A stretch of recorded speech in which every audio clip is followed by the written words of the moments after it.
Hi everyone. ఏంటక్క ఏదో డబ్బా తెచ్చావంటారా? మరమరాలైతే తీసుకొచ్చానండి. ఎందుకు ఏంటి అంటే చెప్తాను. ఈరోజైతే ఇంట్లో ముద్దపప్పు చేశాననమాట. ముద్దపప్పుకి మరమరాలకి ఏంటక్క సంబంధం? అసలు నువ్వు చేస్తుందేంటి? చెప్తుందేంటి అంటారా? లేదులేండి చెప్తాను వినండి. ముద్దపప్పు కదా ఇంట్లో కర్రీ. అసలు అన్నం తిన్నట్టు అనిపించలేదు. చప్పగా అనిపించేసింది. మామిడికాయ ముక్క వేసుకుందామంటే వేడని భయమేసేసింది. అసలుకే హెల్త్ అసలుకి బాగోట్లేదు. అందుకని చెప్పేసి ఇక మామిడి ముక్క వేసుకునే ధైర్యం అయితే అస్సలకి మీకు అర్థమైపోయి ఉండాలి. నాకైతే ఆకలి వేసే లెక్క ఈ తిప్పలన్నీ పడుతున్నాను. మరమరాలతో మిక్చర్ అన్నా చేసుకుందామని చెప్పేసి ట్రై చేస్తున్నాను అనమాట. ట్రై ఏం కాదులేండి, పద్దాకలు చేస్తూనే ఉంటాను ఉన్నప్పుడల్లా. ఇక్కడ ఒకటే మిస్ అయిపోయిందనమాట, కొత్తిమీర. అది ఉన్నట్లయితే చాలా బాగుండేది. దీంట్లోకైతే ఉల్లిపాయలు, టమాటాలు మీకు వీలైనంత సన్నగా తరుక్కోండి. అప్పుడే టేస్ట్ బాగుంటుంది.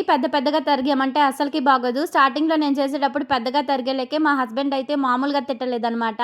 అందుకే అప్పటి నుంచి ఉల్లిపాయ, టమాటా వీలైనంత సన్నగానే తరుగుతూ ఉంటాను. ఇక్కడ నాకు ఒక్కదానికే కాబట్టి ఎలా ఉన్నా పర్లేదు, అయినా కూడా సన్నగానే తరుక్కున్నాను. ఇక్కడైతే కొంచెం అంత కారం, సాల్ట్ యాడ్ చేసుకున్నాను. ఇక నిమ్మపండు అయితే మిస్ అయిపోయిందనమాట. తర్వాత గుర్తొచ్చి వేస్తున్నాను.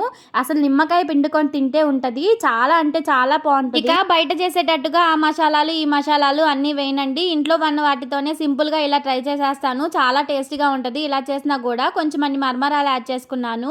వాటిల్లోనే ఉల్లిపాయ, టమాటా యాడ్ చేసుకున్నాను. ఇక కారం, ఉప్పు కూడా యాడ్ చేసుకొని ఇక ఇలా బాగా మిక్స్ చేసుకున్నాను అనమాట. కొంచెం అంత నిమ్మరసం కూడా పిండుకున్నాను.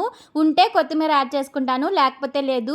టేస్ట్ అయితే చాలా అంటే చాలా బాగుందండి. ఒకసారి తప్పకుండా ట్రై చేయండి. బయట వేసుకునే మసాలాలన్నీ వేసుకున్నా ఇంకా బాగుంటుంది. బయట వేసుకునే దాంట్లో మనం ఇంట్లో చేసుకునేది కంపేర్ చేయకూడదు. వీడియో నచ్చితే లైక్ చేయండి, ఛానల్కి సబ్స్క్రైబ్ చేయండి.